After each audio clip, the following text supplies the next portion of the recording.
Help me welcome the one and only Vinny Galanti. How are you, mate? Thank you so much for having me on, Steve. Oh, thank you so much, mate.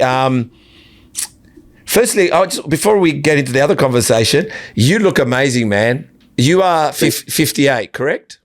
Yes, I'll be 59 years old on April 18th. Oh, you're an Aries. Yes, I am. Oh, go the Aries. I'm an Aries too. We're hard-headed. Oh, my God. We're hard on ourselves. We're hard on it. We're hard at it. We're hard on ourselves. We're hard on everyone around us.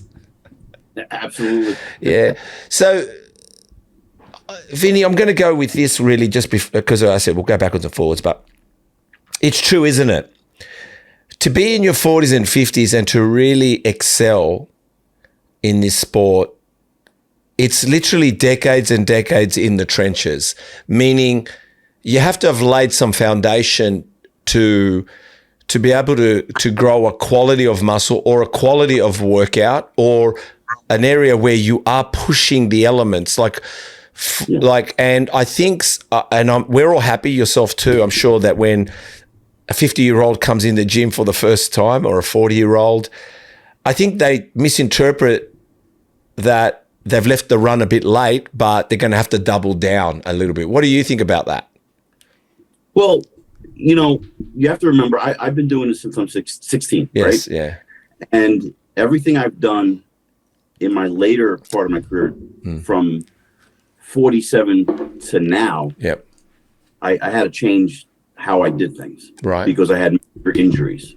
Mm-hmm. And I always tell people, men and women who are getting back into working out in their 40s and 50s, a very simple, very simplistic approach. Mm-hmm. And maybe 9 out of 10 people don't follow what I say. Mm-hmm. And there's that one person who does and they have success. Mm-hmm.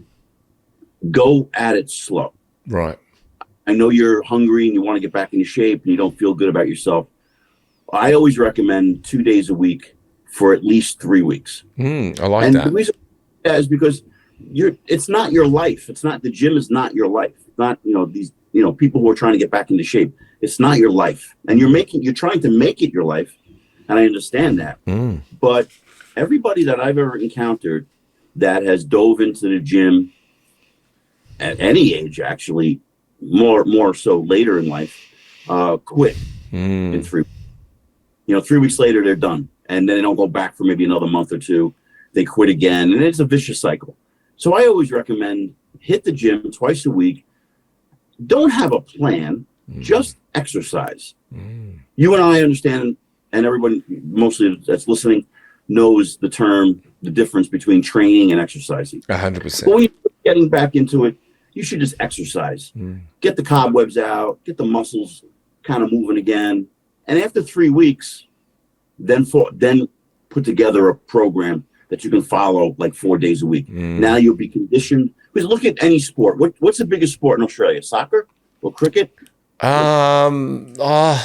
What's the biggest sport in Australia, Chris? I reckon, is it the rugby league at the moment? The rugby league was in the in Vegas. Yeah. So that's a rough sport, right? Very rough. But I can guarantee you that none of those guys, when the season is over, or should I say when the season starts, they jump right back into it. There's a conditioning period. Yeah, that's right. And people don't look at getting into the gym as a conditioning period. There should be a conditioning period about 3 weeks, and then just get back into a good routine. And then they'll stay longer in the gym, not quit so fast. I see so many people quit so fast, Yeah. But for me, I tore my shoulders, both shoulders. I have 9 screws in this shoulder, and I had rotator cuff surgery, and a year later, 5 in this shoulder.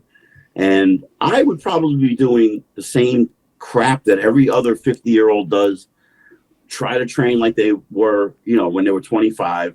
But I had to relearn how to train, had to approach it completely different. And it was probably the first time in my life that I actually studied training. Now, I've gotten certified, but I never applied it to myself. And it was just, I'm a bodybuilder and I know what to do. And I got the job done. And I competed and did well. But now my back was against the wall, couldn't figure it out. Nothing was working. I think I attempted the Masters Baltimore Pro to do my first show out of being motivated by watching my niece battle cancer. So, you know, that was the motivation behind it. And I took dead last. And I was getting beat by guys who, you know, shouldn't beat me. And why is that, do you think? I didn't put the size back on. Okay. I thought the size was going to come back quicker. I was training like my old ways. Nothing was happening. And I was getting ripped. And I was looking at that, thinking that was progress, but I didn't see the overall package.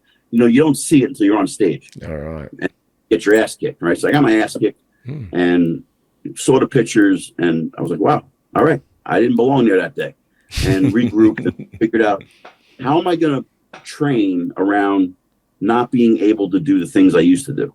Hey guys, Steve here. I hope you're enjoying the podcast. I don't want to take up too much more of your time. You know the drill. We'd love you to subscribe. We'd love you to hit the notification bell. Why? It gets us out there, allows us to go and get bigger, better, greater. We've already had some great guests, as you know, but we want to continue this. We want to continue this journey with you. So if you could, hit the subscribe button, hit the notification bell so you're notified each time we put up a new podcast. Thank you for allowing me to take you away from the podcast. Let's get back to it. And so I just did my homework and research. And it was a coach, Charles Poliquin from Canada. And I had a chance to actually be with him in person for 2 weeks. And I had a chance to pick his brain. And he taught me a lot.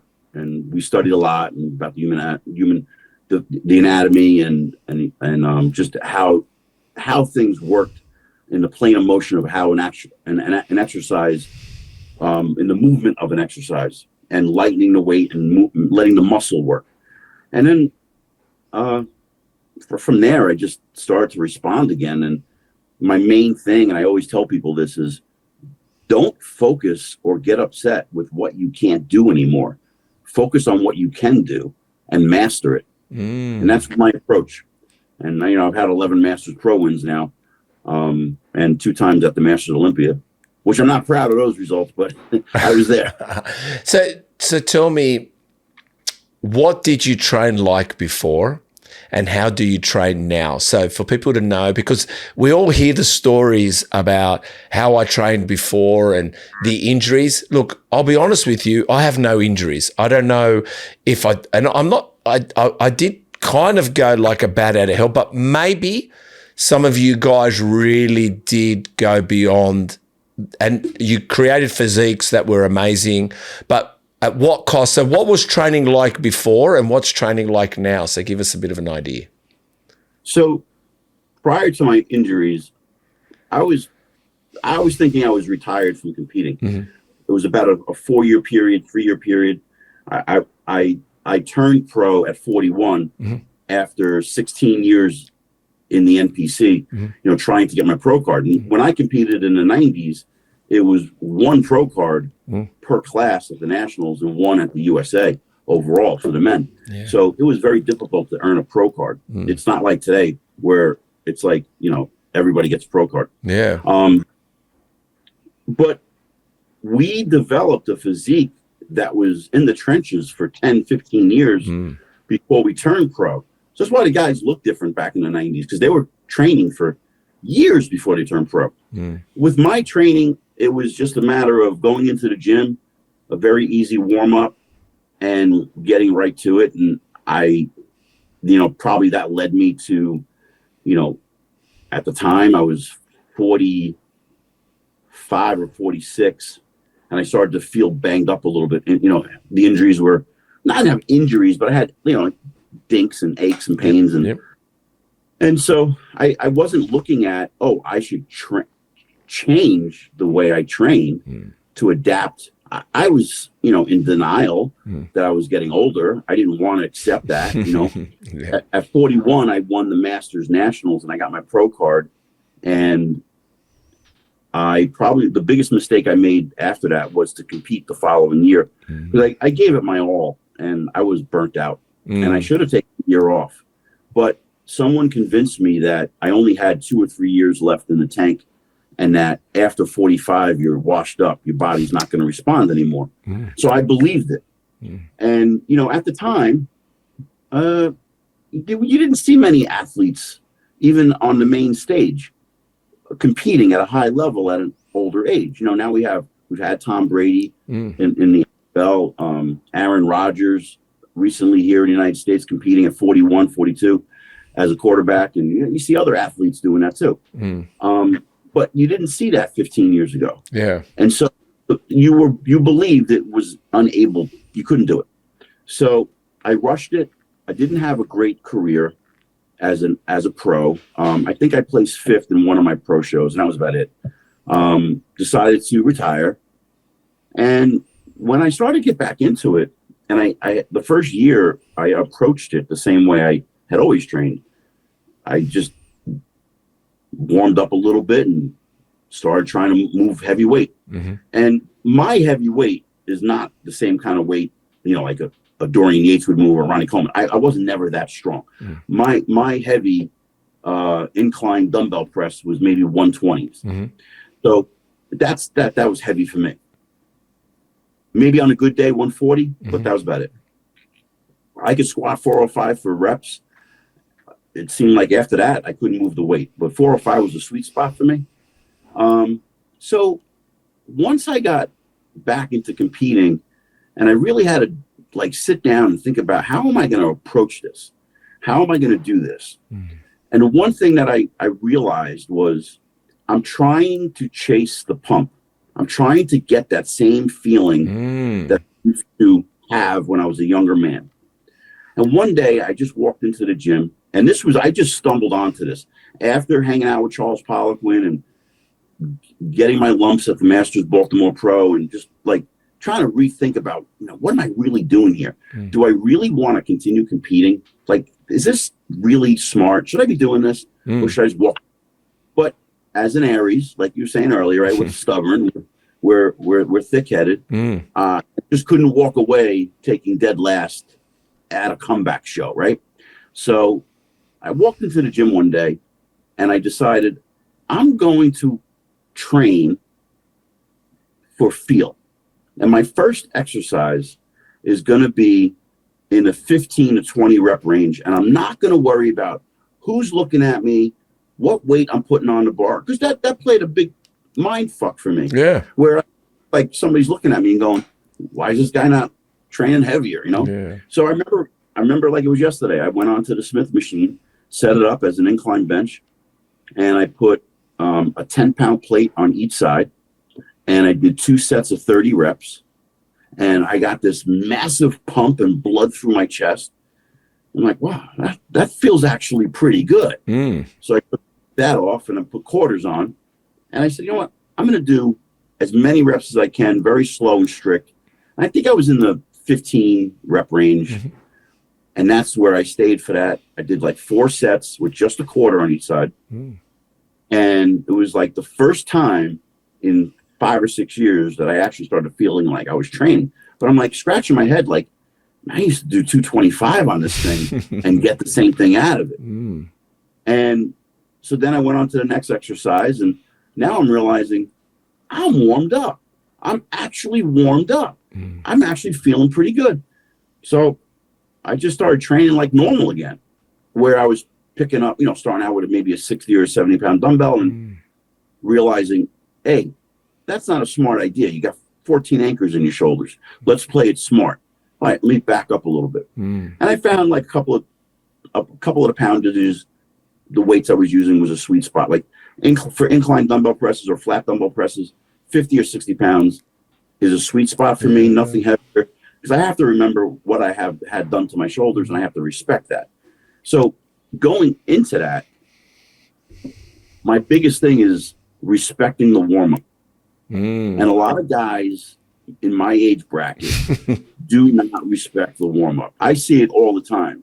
Like 2 weeks ago, I trained with 2 18-year-olds. They've been, you know, really I see kids in the gym all day long where I work, and all they're doing is looking at their cell phone, and they don't train. And these 2 kids in particular, they train really hard. Yeah. So it's always good to watch that. Like, what's that? It's always good to watch that when you see the kids coming through like we did. Yep. Yeah. And so they just started picking my brain one day about old school training, and I said, well, you want to train legs with me? So we met. I got there 30 minutes before they did, and I rode the bike for like 10 minutes and then warmed up. Lunges. I had to warm up. Yeah, I got on the leg press, put 3 plates on each side, and was just doing sets of 5, just 5 reps, just getting everything loose and getting it all lubricated so I can get my ass kicked from 2 18-year-olds. And they walked in and they saw me on the leg press. I'm like, did you start? Like, no, I'm just warming up. Like, okay. I said, do 2 sets of warm up. And like, we don't warm up. I'm like, you guys suck. Yeah, no, but we had a great workout, and I showed them what it was like to go a little extra distance. Yeah, and they appreciated that, So I can't do those things anymore unless I'm fully warmed up. So like my leg day is 2 hours, but you have to remember it's a 30-40 minute workout. That's just a warm up before I get to actually training. Yeah. So I dedicate my leg days to Saturday. I can go home and crash on the couch. I find what I've come to understand with training, and it's funny you said something about the pump. It's actually very hard, I guess, maybe when you get older, is to feel that pump. So sometimes you've got to, besides looking for it, you've got to accept maybe it's not as vigorous as what it was when you were younger, going like a bat out of hell. But I found myself, I've been watching some of the old school bodybuilders like yourself, but hearing people like Lee Haney or hearing the way they used to train in the old days, some of it was not 3 sets of 10. Some of it was 5 sets of whatever, meaning and what I found is, for me, a sweet spot is 4 sets. The first 2 are finding the right spot, meaning maybe the first one I did 20 reps and I think, okay, that's pretty good, 20 reps. Maybe I'll go a little bit heavier because I don't need to go to 20 again. And then the second one gets me to 16 and I still have enough in the tank. And that's when I think old school, we used to think it was always 10 reps, but it's predominantly an element of getting to close to failure, but it doesn't matter what the weight is, as long as you're relatively close to failure. Would you agree on that? 100%. Yeah. And, 2 things I'll hit on that. One, when you say to failure, what we learned, failure was we knew we're about to hit a wall. Yeah. And we stopped. So there were less injuries. And I see a lot of injuries today because guys don't stop. Yeah. 2 is, you pick up a bodybuilding magazine back in the 90s and you read what Lee Haney would say. And Lee Haney would say, he had that quote, stimulate, don't annihilate. Yeah. Right. And I think, and I want to hear your point on this. Yeah. A lot of people interpret that, or any other top level bodybuilder interpret what they say or do to fit what they want to do. I've talked to so many people who say, oh, I do the Dorian Yates HIIT program, and I watch them train and it's not even close. Yeah. Because they think they're doing 6 reps in a particular set. They're doing HIIT when they're actually doing high volume. I say to people, you're not training like Dorian Yates, you're training like Jay Cutler. Jay Cutler did volume. And people try to adapt certain things and make it work for them and say they're doing that when they really aren't, because how many guys have you met in your lifetime of this industry that won't give up the idea that they don't know what the hell they're doing and ask for advice? Yeah. I'm in my gym. I'm doing this 40 plus years, and I have guys preaching to me about what they do. And I say to them, I don't mean any disrespect. You know who the fuck I am? You know what I've accomplished? And they're like, yeah. Like, no, dude, you're doing it wrong. I'm not saying I'm being arrogant. Who do you think I am? But I mean, like, you're talking to me as if you've been down the road I've been on. You're not like, I see guys today don't ask any questions. They don't, like, they'll see me train with somebody, and then later on they'll go, oh, I heard you trained with so-and-so and he said it was a great workout, but never asked me a question, which I thought was bizarre because when I was a kid, I was so annoying to guys. I would ask a million questions. I'd go to the gym just to watch before I actually train. Oh, 100%. I love it much, you know? Yeah, I find, like even yesterday I was at the gym and there was a kid doing bent over rows with dumbbells, single bent over, rows. And I could see he was just moving his shoulder in the movement and swinging the arm. And I just said to him, no, you got to isolate. And I was showing him with my fingers where he should be feeling it. And it was funny because young kids don't talk much, they're a bit shy. And he did it and I let him go. And at the end, he came up to me, which I'm not. He goes, "Thanks, coach."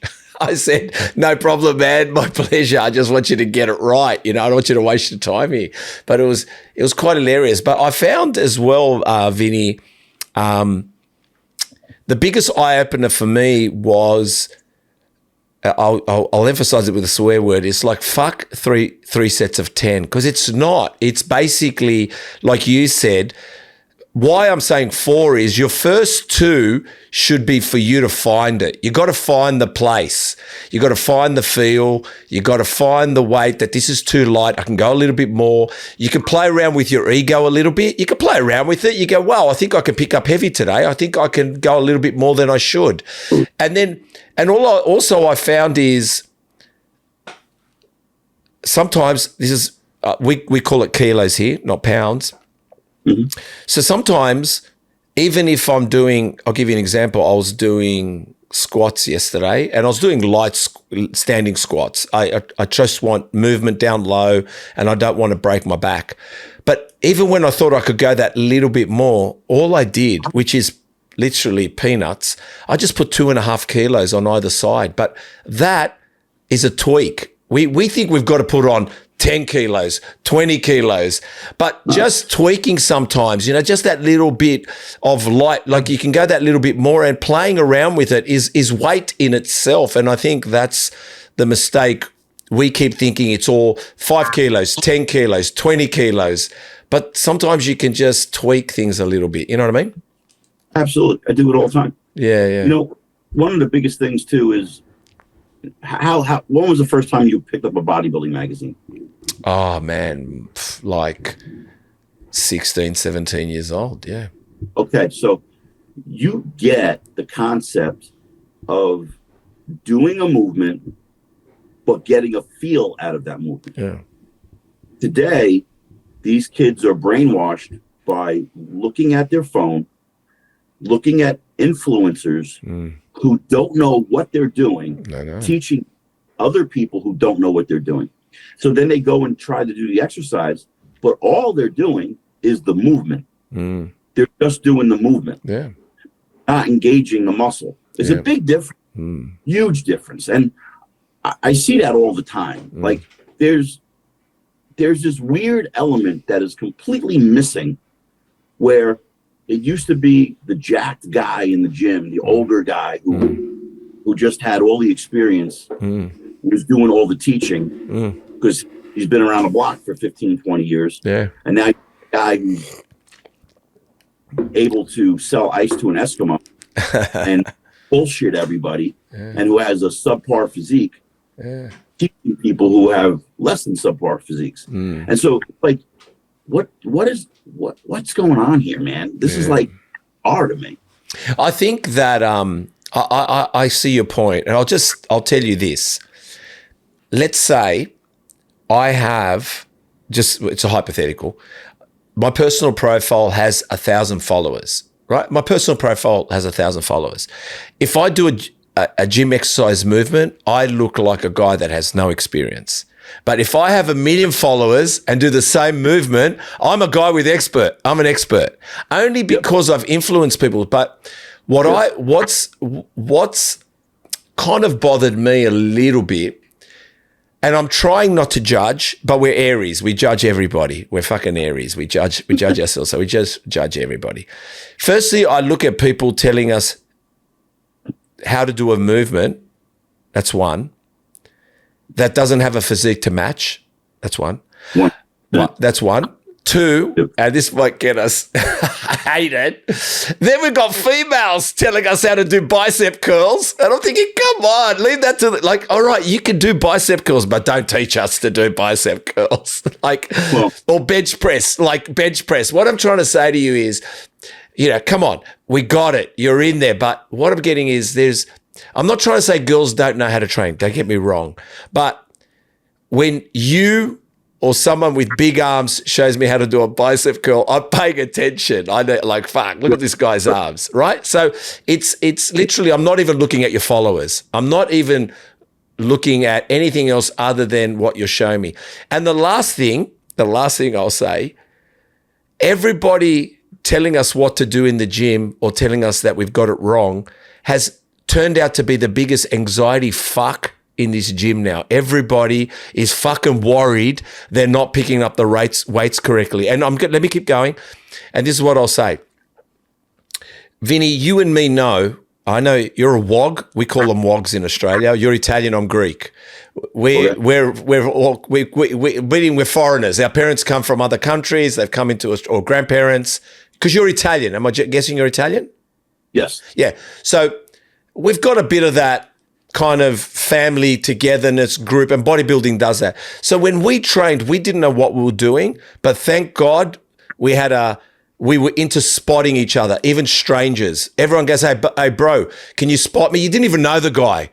Can you spot me, bro? And he critiqued you. And he didn't really know exactly what to do either, but he critiqued you. He got the bar right. He spotted you. You told him not too much. It was common sense. It was common sense. And also, when he spotted you, you turned to him and you said, bro, when you need me, call me.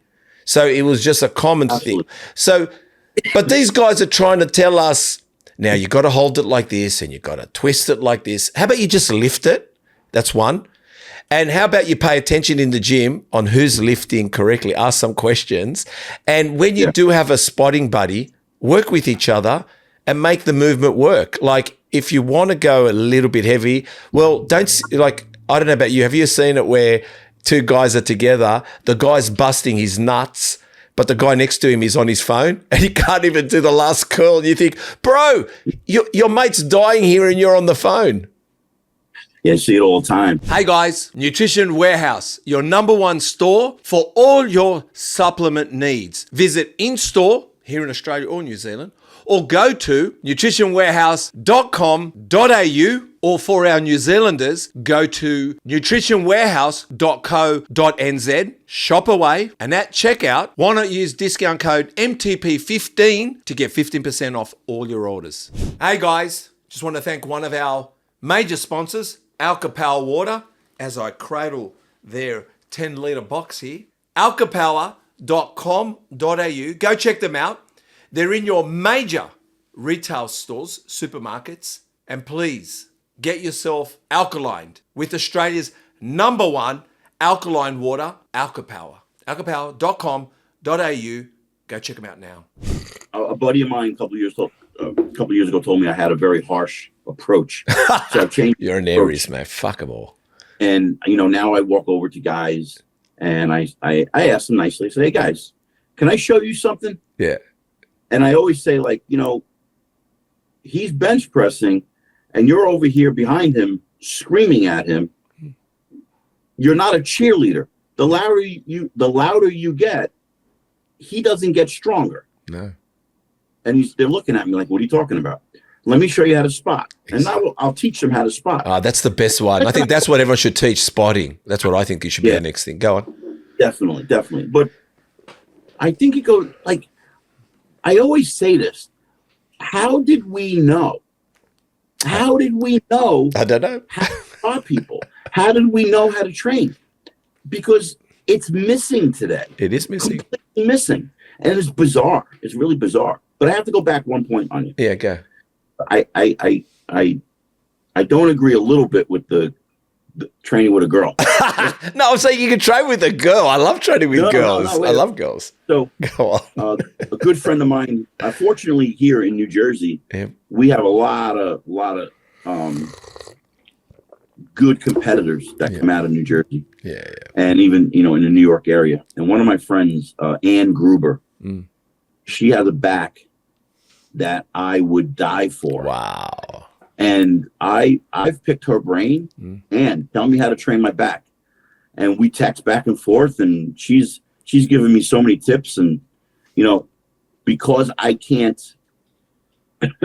train back the way I used to because of the anchors on my shoulders, I have to do a lot of different angles. So, no, I mean, like, I get what you're saying. No, but let me just, all right, let me do a disclaimer. No, it's very good. I love it because before I get hate mail, because I love the girls, remember what I said at the start, guys that don't have the physique that showed it, and then we've got, I guess, females as well. Like people, you know, when someone's training hard and they've got an experience in certain area and they have a body part they know well, but what I'm finding is the level of anxiety, you're not lifting this right, you're not doing this right, let me show you how to get it right. These people always online. What I mean by that is I get it. Yeah, I feel like but I do believe the missing element in training that we were gifted with was we didn't have distractions. One, we didn't have our phones, right? We didn't have anything. Two, we didn't have designer clothing. We just fucking wore the worst of the tracksuits, the cheap $10, you know, go buy yourself a tracksuit place, you know, for training, because we thought it had to be a tracksuit that we were going to demolish. It had holes in it. Do you remember the tracksuits we'd be wearing? You'd have holes in your T-shirts and you'd just go train. You know what I mean? Yeah, I remember. I know exactly what you're talking about. We didn't put effort into dressing for it. No, we went to the department store, got sweatshirts, T-shirts, sweatpants, whatever, and trained. If I was going to spend money on clothes, it was going to be the clothes I was going out on a Saturday night, not in the gym. 100%. Yeah, 100%. So, but wait, to go back. Yes, please, please. I do agree to a certain extent because now I don't know how it is in where you live in Australia, but we have here in on the East Coast, maybe the whole country. I'm not sure. I only could talk about what I see that goes on in New York and New Jersey. But you know, bullying is a big thing, right? Really? And yeah. So like when I grew up, if I was breaking your chops, or we call it, you know, breaking your balls or teasing you, get you to lift more or to antagonize you a little bit to get you a little pissed off to train, that's I'm used to that, right? So we have a girl in the gym I work in, and I also train there too sometimes, who is extremely overweight. Yeah. And she wears clothes that reveals what she looks like. Yeah. Okay. And more power to her. Fucking nice. Awesome. Whatever. Yeah. And that's not what I'm getting at. No. But she walks over to me this was like Christmas time. And she said to me, "Hey, can I show you a better way on how to do that?" And I looked at her and I was like, and I at first I was going to go, "Are you fucking kidding me right now?" But mouth shut. I didn't say anything. I said, sure. So she goes and grabs Oh, I love it. Remember what I was doing? I think I was doing behind the back, twisted rear delts. Yeah. Side down. And side laterals. And she goes to show me, she says, "You have to do it from the front." I said, "Oh, that's another exercise. What I'm doing is different." And I tried to explain to her, and she said, "That's not an exercise." I said, "I've been doing this for 40 years. She goes, "What?" I said, "There's a lot more exercise out there than you realize." I go, if you watch me train, you'll learn. Yeah. She looked at me and she goes, "If you watch me train, you'll learn."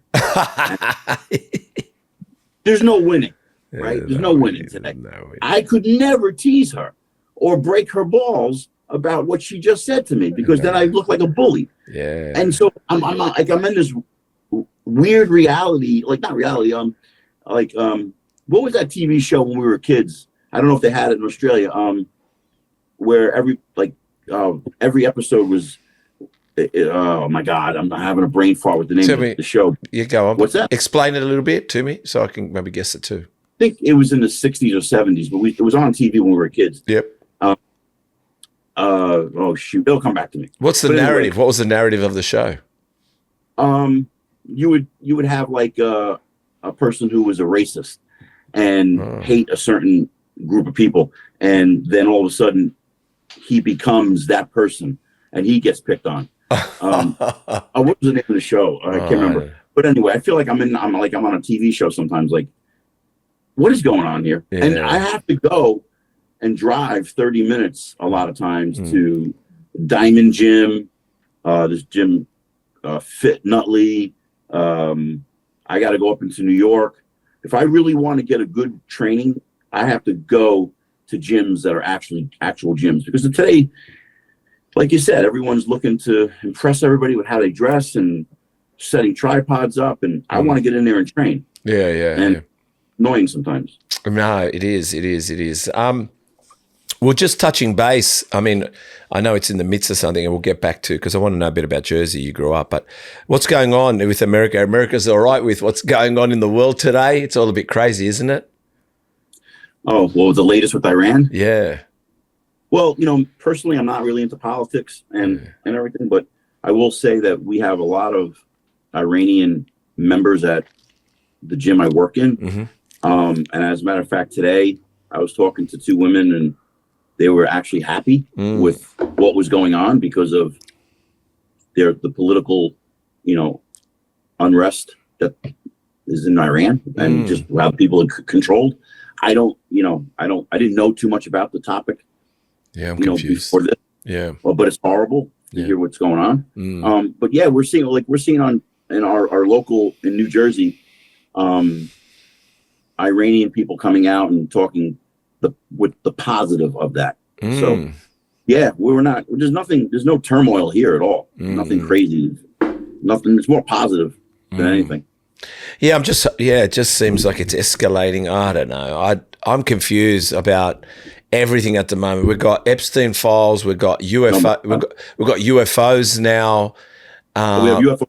I don't know. That's what they're saying. I'm seeing that there's now UFOs and aliens. But can I just, since I guess I brought up the Epstein file, what's your thoughts on this and justice, or do you think there'll ever be justice? I think you should get the death penalty. Yeah. I mean, I've grown up with a strict Italian family. I have 3 sisters, 7 or 8. They're going to shoot me if I don't remember. 8 nieces. I'm grown up in a very female dominant household, right? So family, and I've always had respect for children and women, and I'd be, if I had a daughter, I don't have any children. If I had a daughter and somebody hurt them, I'm going to jail. Yeah. I would not have any issues in killing somebody if they did something horrible to my niece, my sister. I have no problems with it. I'm not that kind of person. I don't have that evil heart, but I would hurt somebody in a second. Yeah. And then I think that, like, I can't speak eloquently on this, but it's just, it's my street talk coming out. Your background. Yeah. So, but they seem like they're Teflon, these people. They seem like they're Teflon. No one's going to touch them. They do. We'll see what happens in the end. We don't know. Yeah, I don't know. It all seems Teflon. It scares me. So you're athletic growing up and you played a year as school football, but you weren't into that. But you played baseball. You're a good baseball player? I love baseball. Yeah. Love baseball. Yeah, I played baseball probably for like 8 years. And I was a bad student. I wasn't a very good student. Yeah, tell us about that. I went to 4 different high schools, actually. You're allowed. That's something nobody really knows about me. All right. I wasn't a great student at all. So when I was we have what we call grammar school up to 8th grade, and then some areas have junior high school or high school. So where I grew up, it was up to 8th grade, and then you go to high school the last 4 years, freshman, sophomore, junior year. And that was high school. And I was actually a very good artist. My father was an artist, and I drew a piece for the 1981 or 1980, I can't remember, Teen Arts Festival. And it won, and it became the cover for the following year's Arts Festival. Wow. And with that, luckily that I drew that picture, because I got a art scholarship to St. Michael's High School. And so I go to St. Michael's High School, and this is my first time out of the area I live in. Jersey City is the city I grew up in, and that's where the Statue of Liberty is. Yep. That gives you an idea where I grew up. Yeah, so every day of my life I saw the Statue of Liberty. And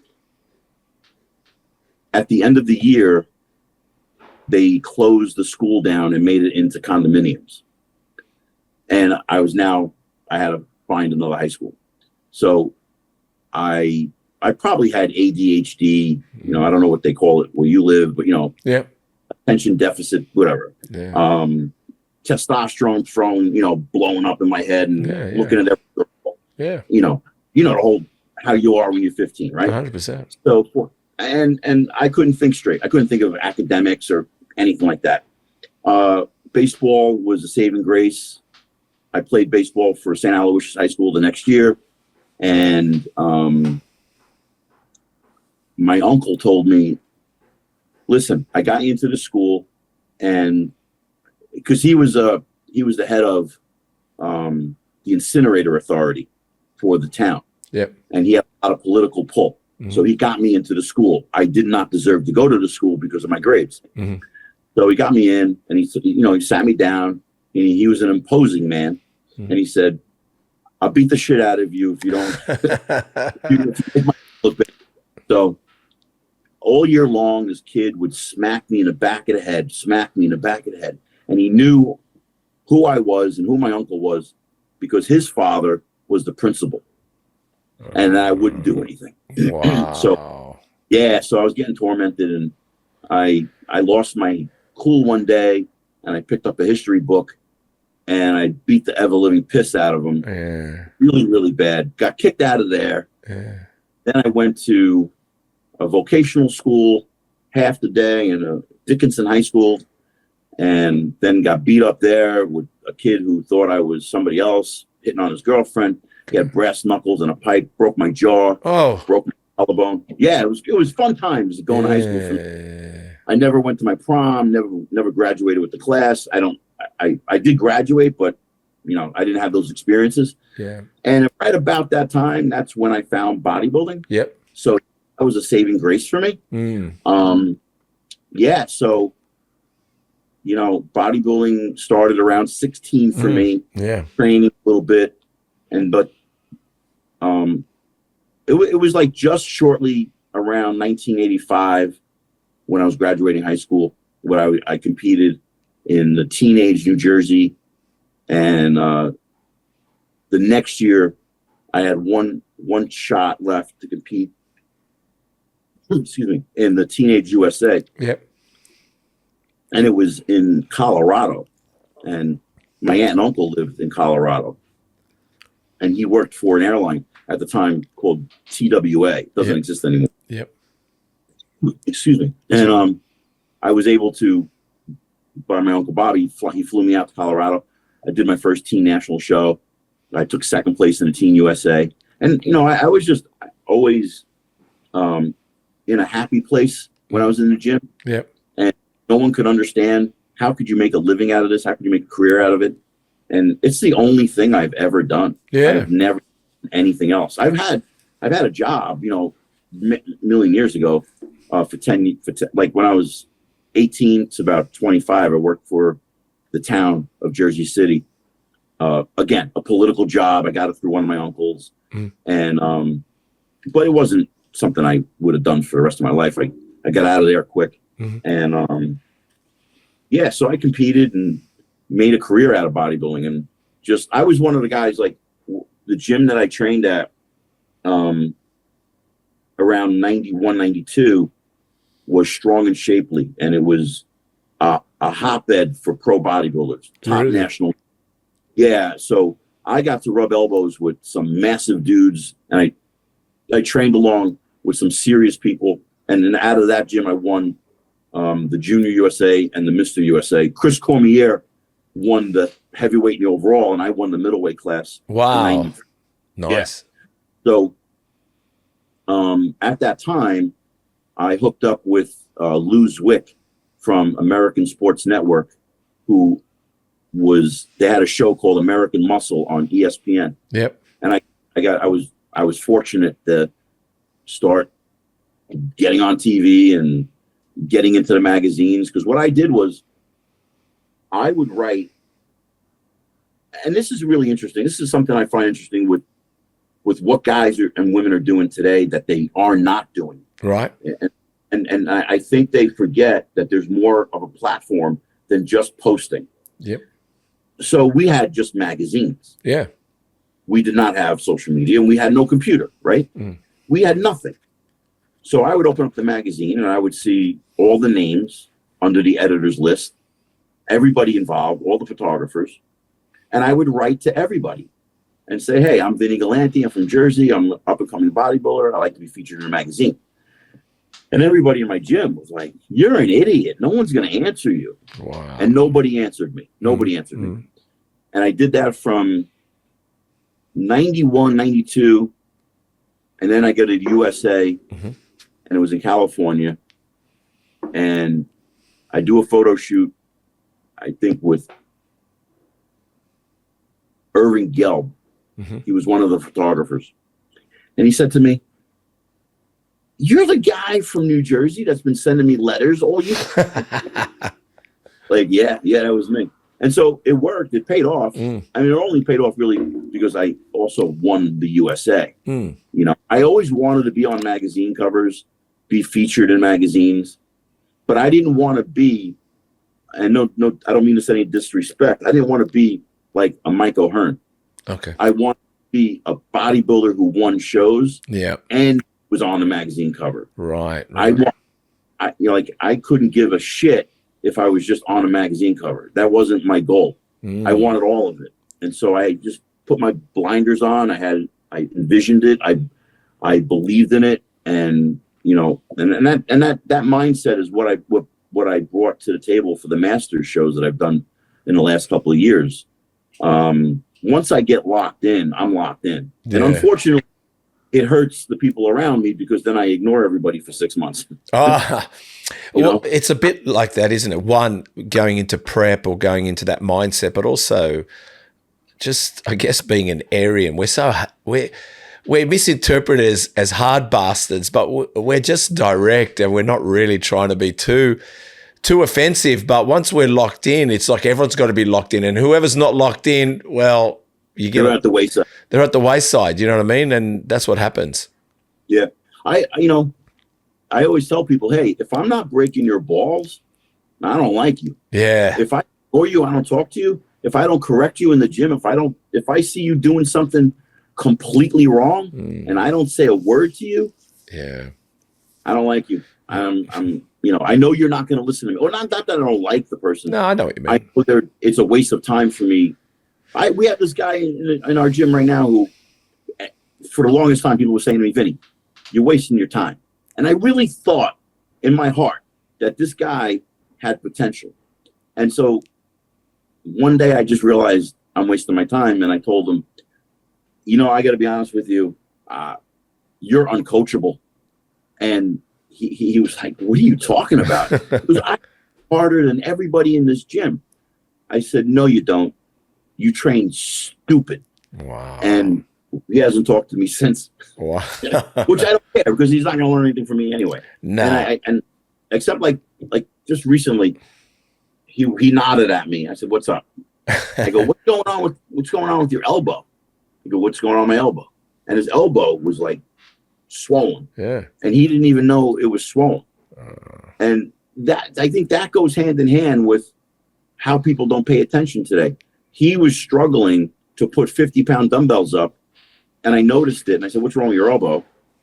And it didn't dawn on him, like, should I check my elbow out? Like, why does my elbow hurt? Yeah. Like, it's bizarre to me that people, not everybody, because there are people who train really hard, they're locked in, they're focused, they get it, but it's very few and in between that get it. and a large percentage of people who are just doing, if Instagram would go out of business tomorrow and fade away, or if the gyms would be empty. The gyms would be empty. Gyms would be empty. There'll be no point. That is so true, man. That's the first time I heard it. You're right. There'll be no purpose for people. Hey, there'd be less IFBB pros. That would be a good thing. The whole thing would reset. The world would reset. You know, look, I'm training this one guy at the moment. He's a friend of mine, and he's just rocked up in my life. And he's literally, and again, I'm going to go with kilos. He's about 140 kilos. And he's, you know, because I'm about 85 kilos, just to let you know. I'm about 85, 5'10", 5'11". That's roughly where I am. Just so you know, I have no idea what that means. All right. What's kilos, 85 kilos in pounds? 1 second. Chris will. I'll let you know. 187. 187. Okay. Right. So I try to stay relatively lean, kind of, but this guy, my friend, what's 140 kilos in pounds? Chris? 1 sec. 308. 308. So he's 308 pounds, right? Yeah. And he's come in and he wants to train with me. I said, okay, you can train with me. And I have to say, he's doing all right. He's doing all right. He's trying to push. I'm pushing him a little bit. But I realized, like you said, first thing I said to myself is, because he was a bit on the grog, drinking a bit too much, I just said to him, I need you to stop that. I need you to minimize your drinking, because it was becoming pretty bad. Like, I'd say he was close to being an alcoholic, right? So I said, I need you to cut the drink. I didn't talk about diet, and he smokes. I didn't give a fuck about that. I just said, get in the gym, but cut the alcohol. So what I'm saying is, it's just like you said, the 2 days a week thing. I didn't go hard on him and say, man, I need you to fix your diet, fix this. I just said, let me see if this guy will come to the gym. 100%. Yeah, I get it. I said, and so then he started coming to the gym, and he has been for the last 6 weeks. So I said, okay. I said, now I need you to fix your diet. So I'm getting him to fix his diet. But I've said nothing to him about smoking. Fuck it. We finished training. I go, do you want to light up? He goes, I do. I go, light up, man. You did the workout. Just light up. Anyway, lights up his cigarette. We're out there. I don't smoke.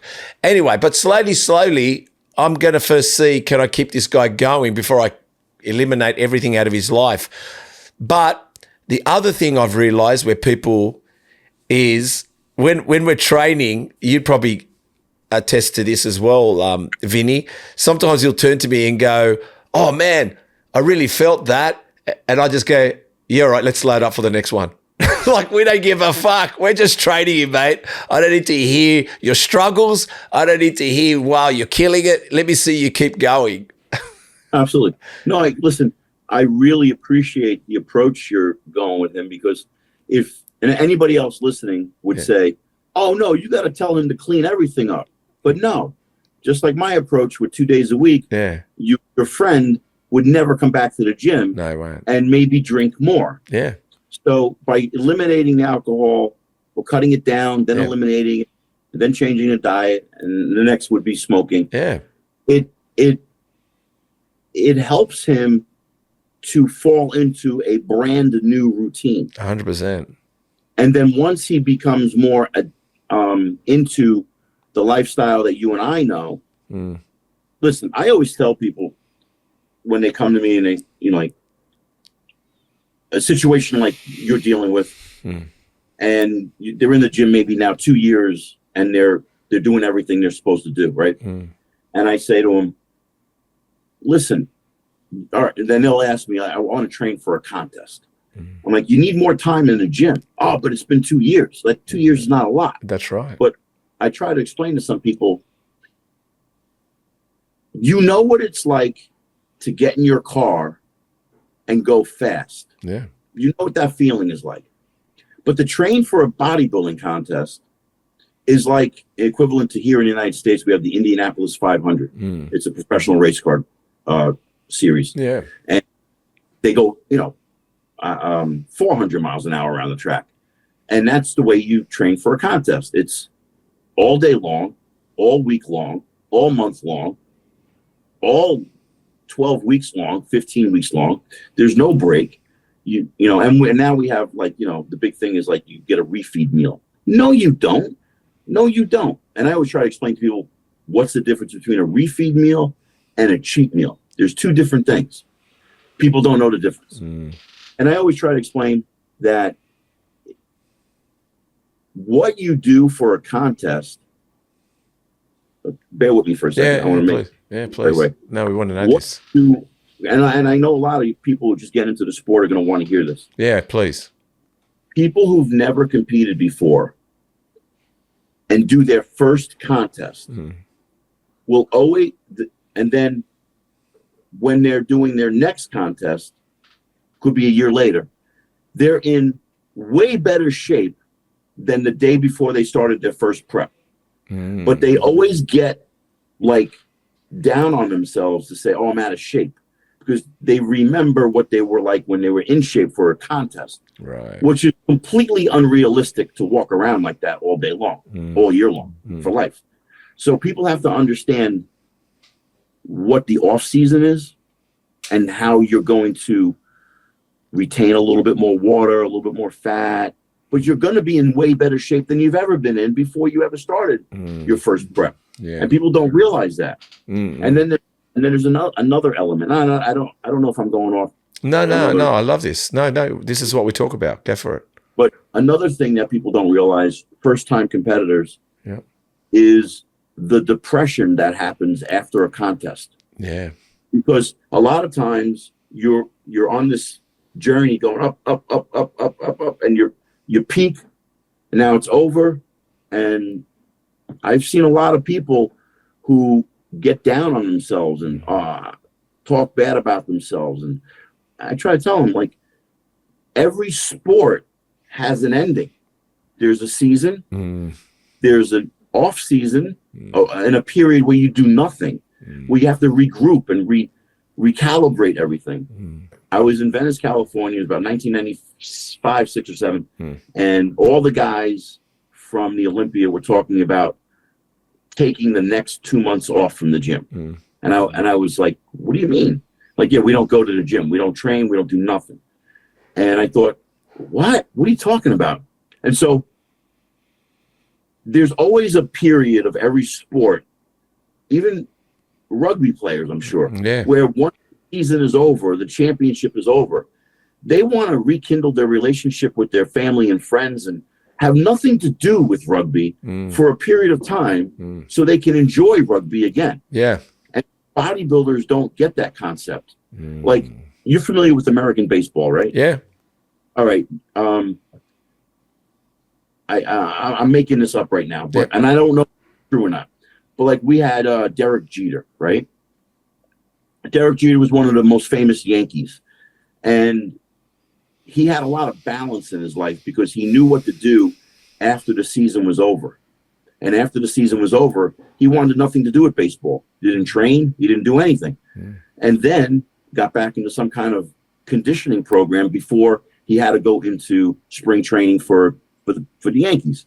And I think as bodybuilders, we're very arrogant. And bodybuilders think that they have to be on 24/7, 365. And if they're caught with a little stomach or a little out of shape, come on, give yourself a break. I think that one reason why I've had such longevity in the sport is because I was taught the right way back in 1984 when I first walked into Billy's gym in Bayonne, New Jersey. Yeah. And I just learned from, some really good men. They weren't boys, they were men. Yeah. These were guys in, 25 to 35 years old, and I was 16. And, I was taught about drugs. I was taught about powerlifting. I was taught about how to train, how to diet, and all of the variables that encompass bodybuilding. And I've been very fortunate that, my health is good. I was told from day one from some of the older guys, if we find out that you're taking steroids, we're going to beat the shit out of you.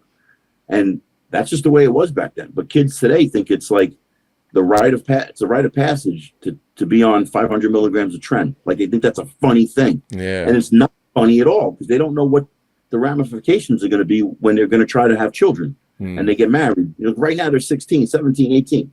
I know. I was there. And if I didn't have good guidance, because I was a hothead when I was a kid, had a lot of fight, got kicked out of 3 high schools. Yeah. So if I had that mentality, if I had an idiot that would say, "Hey, no, dude, take some tests," I would have ruined my health a long time ago. So I see a lot of things in the sport that I don't like today, you know, and that's one of them, you know. So when we talk about, if you don't mind me asking, because I don't know, you don't know, what's your take on steroids? I like them. I think they're good. Yeah. But they can also become very dangerous if you don't respect the fact that you need to come off of them. Yeah. My whole entire career was based on the ideas of the guys in the 80s. Go on. You did it for a contest and then you got off. Yes. And you only did it for a contest. So it wasn't until interesting, Vinny. Keep going. Keep going. Yeah. I will tell you a story. Yeah. So my own personal story of not coming off one period. Yeah. Okay. So at one point, I was on the national level. I was doing the USA, competing in the nationals, and I was spending some time out in California, and I was rubbing elbows and training along the guys of the 90s. I don't want to mention names because I don't want to make it sound bad. And one of them said to me, "Why do you come off?" I'm like, "Well, because that's what I do." "No, man, you got to stay on all year. You got to grow." So I did. And at the end of it, of being on for almost 2 years, all I gained was, now, mind you, it was off season. Then I trained for a show on, then I stayed on for the off season, continued for a contest again. And when I went to the weigh-in for the contest, I was only 1 pound heavier. And I realized that the steroids didn't do anything for me in that aspect. I was never going to be a Dorian Yates. I was always going to be a Frank Zane, Lee Labrada type. Yeah. Beautiful physique. You know, that's I'm never going to put that mass on. So you got to use common sense, and you just, you know, hey, that's not for me. And I did it once, and luckily I escaped some health issues. I didn't have anything at the time. I didn't do anything that harsh, but I was doing like test and EQ and probably DECA, you know, just rotating them. Yeah. And I also had a rule of thumb, just by watching other people, that I would never do any oral steroids until a contest. Yeah. So I did anything oral in the off season.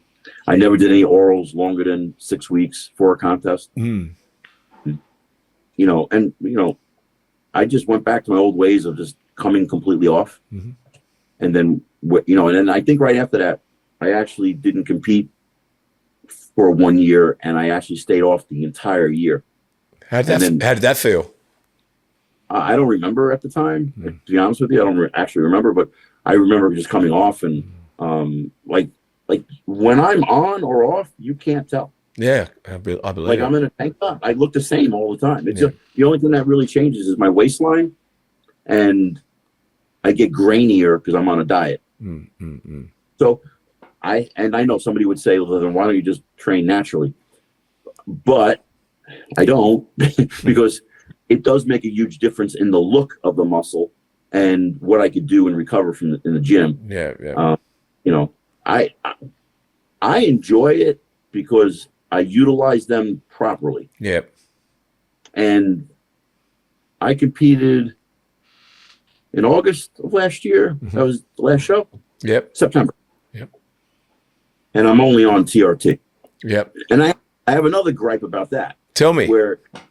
So today, kids think taking testosterone in a TRT dose is not a steroid. I know, I've heard that. A steroid. It is. So testosterone is testosterone. your body doesn't like I think these kids are warped in their thinking, and we have a lot of these so-called doctors that are IFBB pros putting out podcasts. Yeah. And you know, they're the greatest thing since sliced bread, where they talk about being on TRT. And if you didn't get your blood work, if you're a 22-year-old kid and you got blood work and you're very low in testosterone, okay, yeah. I can see your doctor putting you on TRT. Yeah. But if you're a 22-year-old or a 19-year-old and your raging hormones are like going nuts and you can train hard and you're not on any drugs, you don't need it's a waste, to be honest. Yeah. You don't need it. It's a waste. And not that it's a waste, but don't kid yourself that you're just on TRT. You're not. You're not. If you take 200 milligrams of testosterone for 12 weeks, you're on a cycle of 200 milligrams of testosterone. Yeah. You're not on TRT. If you don't need it, then you're on, like, either way, a person who needs TRT needs testosterone, which is a steroid. And I like some of these gurus out there that are saying testosterone is not a steroid. What are we doing here? Yeah, what are you guys doing? Like, you're trying to, like, we're in a, like, I think it even happened back in the day in the 80s, 90s, 2000s. We always had that bodybuilder who thought he was smarter than everybody in the gym. And now they have a platform. Yep. Like, I call it the idiot platform. Yeah. And it's like, this is like just crazy. Like, I had so many people who are telling kids it's okay to take this or that. And listen, I never met them. I don't know them. But then we got, like, you see what the Trend Twins are doing on social media. And you got guys in my gym who think they are amazing. And I'm doing what the Trend Twins are doing. And they got boils all over their chest. And like, oh my God, what are you guys doing? Seriously. Nuts. Nuts. Do you see, but you said something where,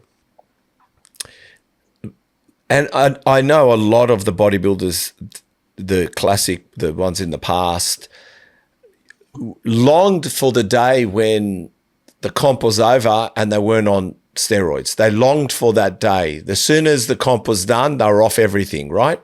And they enjoyed it. From Ronnie Coleman, Lee Priest, a lot of people spoke about, as soon as the comp was over, that was it for me. Like, I didn't touch the stuff. I didn't want to touch the stuff. I was relieved I didn't have to do anything. But it seems today, like you mentioned, maybe even those Trend Twins, I don't know a lot about them. I mean, I know they're popular. I know they're famous. I know everyone, talks them up, and good. I don't know. Like I said, that's great. But probably very famous, and because I hear it in the grapevine. But everybody's taking steroids and they're not even going on the stage. That's the thing. Well, it's becoming an everyday just turn up to life. And why do you need it? Like you said, if you haven't done your blood work, but firstly, you're young. You've got so much room for diet. You've got so much room for training, supplementations, things that you want to exhaust to the nth degree. And if you need, let's go ghetto talk, a bit of nitrous oxide, you just need to load it up, you go then. Yeah, well, I think it goes back to the masses now. So you always had the guy in the gym. There was always somebody that did steroids that didn't compete. Yeah. But now you have a mass amount of them. Yeah. And because of social media. Yeah. Because everybody, look, if you're not the cool kid, you're not sitting at the cool table, you're not, you don't fit in. So everybody wants to fit in. And it's like they brag about it. Like I said earlier, like it's a rite of passage or something, like I'm living the dream. And they don't understand the ramifications of what can come from it, because they don't understand. There's some gurus out there that say you don't need PCT. Some say don't use HCG, don't use Clomid and HCG. You don't need it. Just stay on TRT. You're teaching these people to never come off. Now they're dependent on it.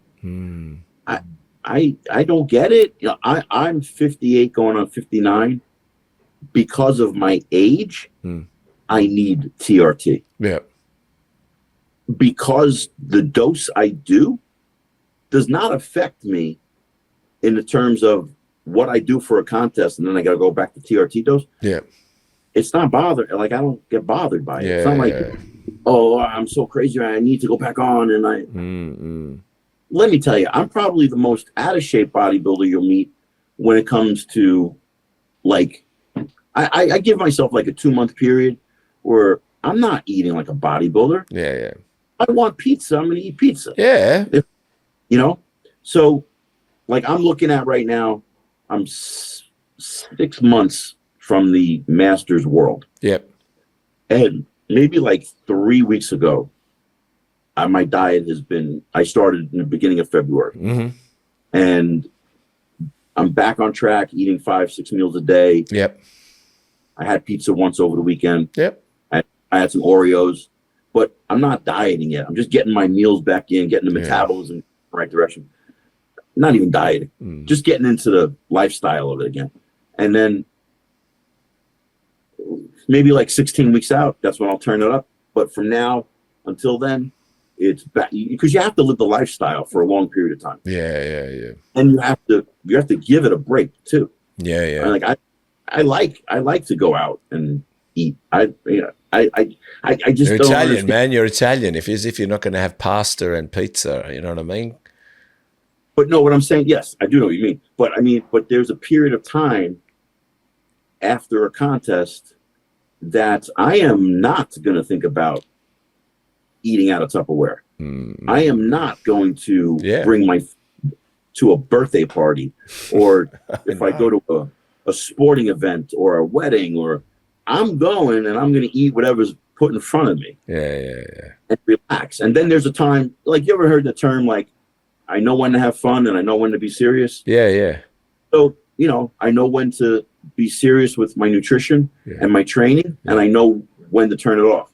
And I always give myself like at least an 8-week period, usually after a contest, just turn it off. Yeah. That's the best way. That's the best way to be. Do you, you know, some people talk about banking calories, banking food. I'm a 5 meals a day kind of guy. So I eat like 5 meals. And I weigh the food. I don't know necessarily the calories sometimes. Are you calories in, calories out, eat whatever you like? You can have chocolate cake. Like, obviously you don't, but are you, what's your thoughts on the way they talk about food today, that it's all calories? You can eat what you like and go to the gym and train and do whatever, as long as it fits your calories. I think that would work for an 18-year-old that has a very fast metabolism. Or even losing weight, if that's all you want to do. Yeah, it could work. Yeah. However, for me personally, I've never counted a calorie in my life. I don't even know what that means.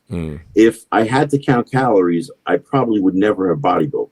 Right. I would never have done it. Yeah. Wow. Good call there. Go on.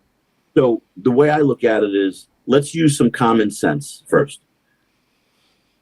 Not everybody can utilize the same amount of protein. If I weighed the same amount as another guy did, and we had the same body fat and same muscle structure, whatever, maybe he can endure more protein than I can. I know, since I'm a kid, that I don't do very well with digestion. 5 or 6 ounces of protein per meal. It's been that way for 40 years. It hasn't changed. I eat very little protein. Wow. What's 5 or 6 ounces, Chris, in weight for me? Go on. Keep going. So 6 ounces tops. That's usually what I eat.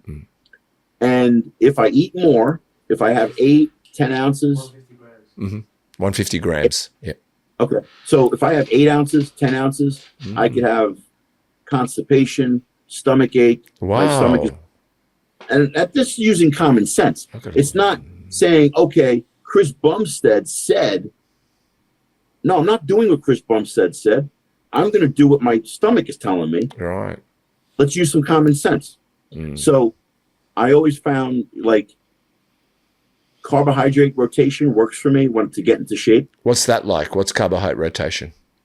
So I'll take 2 days very, very low carbohydrates.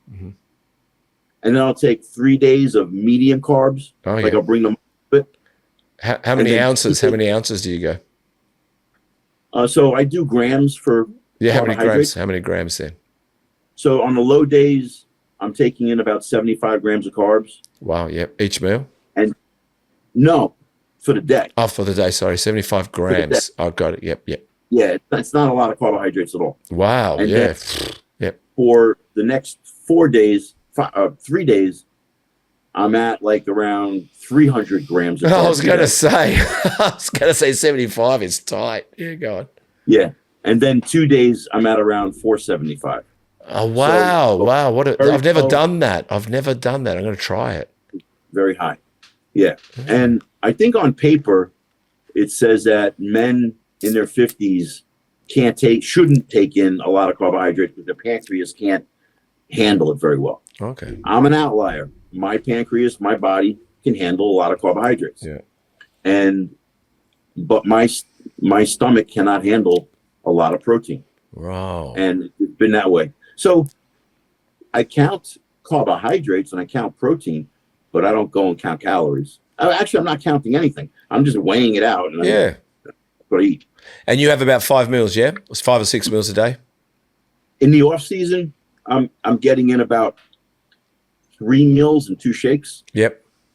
And then like I go through this. I read this article in Muscle and Fitness or Flex magazine from Joe Weider a million years ago. Yep. And it just made sense to me. Yep. First off, let me say this. Going back to saying I'm Italian and I like to eat. I do like to eat. And I also have a sweet tooth. I love candy. Yeah. So for me to go from like off season into a contest prep, I'm horrible at it. So I look at it like over a 5-6 month period where first I have like what I'm doing now, a transition phase where I get my meals back in. And if I want a slice of pizza, I'm going to go get it. Yep. So I have a transition phase where, okay, I'm having 3 meals, 2 shakes. Now I'm going to go into, 4 meals and 1 shake. Now I'm going to go into 5 meals, no shakes. And now I'm going to go into 6 meals. And now I'm going to not cheat anymore. And I'm going to now designate Sunday night to having 1 cheat meal just to get me through the week. Because I suck at dieting, so I need 1 cheat meal. What's your cheat meal? Either anything Italian and back up with like candy. Yeah. Anything candy, I love. Yeah. So, but then like the cheat meals get tighter. Yeah. And it'll probably just be like a cheeseburger and French fries and no candy. Yeah. About 12 weeks out, and then I'm turning up the cardio and all of that. So. Yeah, no, I love that. So you you also did karate at one stage. You mentioned when you were a kid, yeah? Yeah, I went to this dojo. Yep. And it was across the street from Billy's gym. Yeah. I had no idea. And my dad at the time bought me a weight set, and I was lifting in the garage, and I was going to karate. Me and my friend Dino, we'd walk 3 blocks, take the bus, and we'd go to karate. And I just wasn't really into it. I wasn't into it at all. I played football, but I'm not a contact guy. I don't like. I've had my face smashed in plenty of times with a fist. I know what it's like to be punched. I don't like it. Yeah. I don't like that kind of contact sport. So I always gravitated more towards the baseball, and it was like more of a finesse. I always felt like I was an athlete. And then when I walked over and went into the gym, and I smelled the iron and the rubber floor, and just everybody was training. And I come from a background, I'm sports oriented, meaning like I like the camaraderie. I like being around the guys. You like team. You like team. Yeah, I love team. I love being on a team. That's the only thing I don't see today where I miss that, because the guys that I first met in the 80s, throughout the 90s, the training partners that I had, we all went to dinner together, girlfriends, married wives. We all went to weddings. We were all close-knit guys. And now today, it's not like that at all. It's just like, it's missing. That's the one thing that's missing for me. Like, I miss that. Like, I had a contract with Universal Nutrition. Animal. You spent 15 years as a spokesman and sponsored athlete. Actually, 18 years. 18 years. And you got real monthly checks from it. Yep. Yeah. I was getting paid a good amount. Yeah. And it's not like today where, people are just getting like, I'm gonna promote your product to make you money. Like, I wouldn't do that. Yeah, go on. Yeah, but that's what's happened now. Everyone's cheapened the sport by becoming these collaborators for free product. And in the end, they're disregarding great athletes getting sponsored with good money. Yeah. Well, a lot of the athletes and people who do this think that's the way it's like. This is going back before, like how I wrote letters to the magazine. Yeah. I would, if like the way my mind works, I'd figure out a way on getting a sponsorship. Yeah. Like, here, I'm gonna give free advice. Go for it. If there's any dude out there that is good enough to get on stage, if you're a national level competitor, not a regional, not a guy who doesn't make the top 10 in a national level show. I'm talking about a guy who makes the top 5. If you're a guy who makes the top 5 in the nationals and wants to make money, you have, with this thing right here, with the phone, you have more connections than I ever had with a magazine. You can contact in one day 1,000 promoters and let them know you're available to guest post. I don't see anybody doing that today. Yeah. Everybody is just sitting back. Hold on, let me set up my tripod and do a video, and let me go over here and jerk off in the corner and video it and see if I get likes. And okay, that's great, but and yes, there are people who are getting sponsors from some company, but it could be so much more.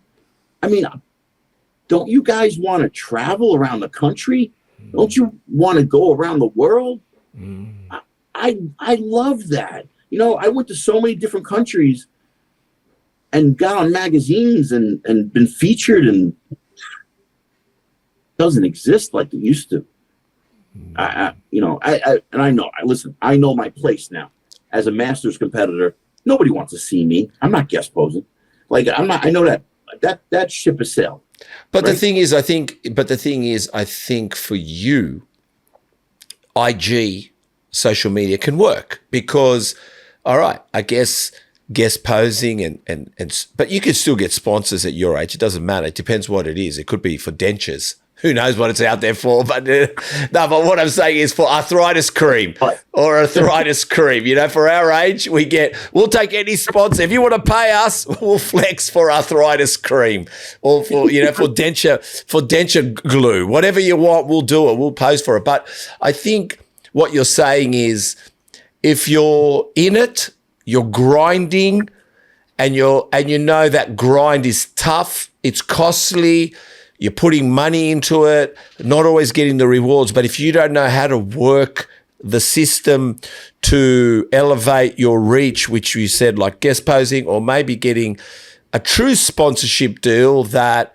maybe isn't top dollar, but at least it feels like you're appreciated. Because like you said, it's great, everyone's showing off someone's supplements, but the person that's got the supplement company is reaping it in by not having to spend money on marketing. And the real deal, people don't mind putting money out there as long as you're out there yourself.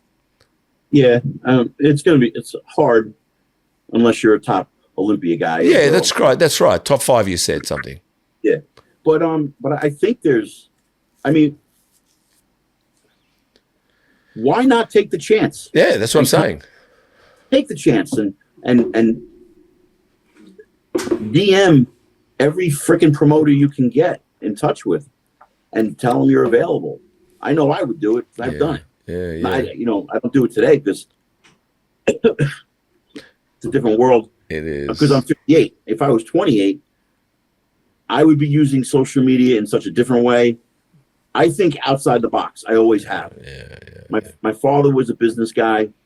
He owned a cab company, limo service for 35 years. And we would always talk about business and making money. And one of the things that I did when I was first starting out was I would contact promoters and I would contact you and say, hey, you have a show in Australia? Listen, I just won the USA. I'd like to come guest pose at your contest. All I want from you is to fly me into Australia, feed me, and put me up in a hotel. You don't have to pay me. Yeah, wow, that's fantastic. Give me a table so I could sell my pictures. And if you could hook me up with another maybe 2-3 gyms I could do seminars at. Yeah. That's what I would do. And I would do that. I did that for 10, 12 years. That's smart. And made some money and I loved every minute of it. Yeah. And let me tell you, I also lied a lot. And got the door. I bullshitted my ass off a lot of times to get myself in the door. Yeah. And it, I don't see that mindset, that hustle. Like I don't see guys being manipulative. Like it's a different thinking mindset today. Like everyone wants to be nice. Fuck nice. Nice doesn't get you anywhere. You got to lie sometimes to get your foot in the door. I remember one time. So I'm working for Universal Nutrition, and there was a guy who was head of everything, and he and I butt heads. We just butt heads. Yep. And he told me I was never going to get on another cover for Universal Matters, is what the magazine they had at the time. And this was before social media. And a new crew came in, and I had a chance to go down to the headquarters, and I met them, and I lied to them, and I told them I was never on a cover, and I was on like 4 of them. Yeah. And so we did a photo shoot. Unbeknownst to this guy, I got on 3 covers over the next year, and he wanted to rip me a new ass. I'm like, hey, whatever it takes, I'm getting on a cover. I don't care. Yeah. And you had a gym from 2002 to 2017. How was that? It was great. I had it started out as a personal training studio, and over the years it grew and got bigger, and we ended up having a full-fledged gym. And unfortunately, a lot of things were happening at that time where personal stuff. My niece was battling cancer, as I said earlier, when I was competing in the Masters Baltimore Pro. Sorry to hear that. Yeah, my niece had a heart transplant when she was 12. She's 6 years younger than me. And the medication she had to take so the body wouldn't reject the heart ultimately caused her to have cancer, melanoma. And so she was battling that at the time. And at the same time, in a 2-year period, like 4 different gyms opened up in like a 2-mile radius of me. And it just took a big toll. I was tired. I just wasn't into it. And I was, watching her and helping my sister.